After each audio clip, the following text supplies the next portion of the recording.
Since the beginning of the pandemic, children have been largely spared the worst health impact. The same SARS-CoV-2 virus capable of killing a 50-year-old might leave a 4-year-old unscathed. However, scientists are still struggling to understand how the virus affects children and whether kids can spread it to their older caregivers. According to the University of North Carolina, scientists do not fully understand why multiple kinds of coronaviruses have different levels of severity across age ranges.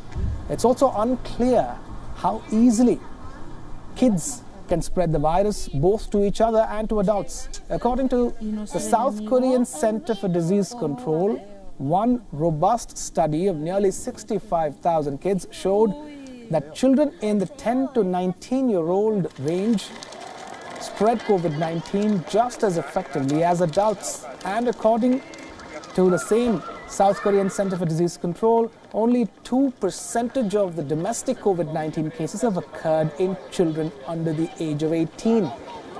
After this, the debate to reopen schools began in the US. A countable number of schools across the world have either stayed open or have resumed in-person instructions.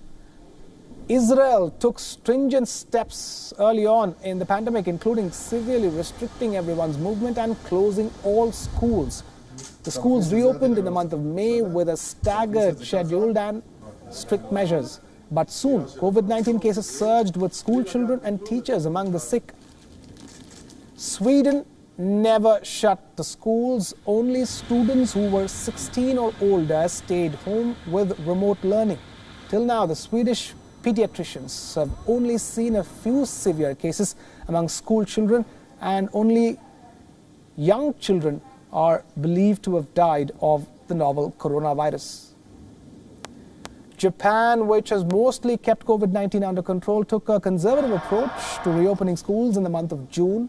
Different schools have different strategies, but generally Japanese students attend classes in person on alternating days so that classrooms are only half full.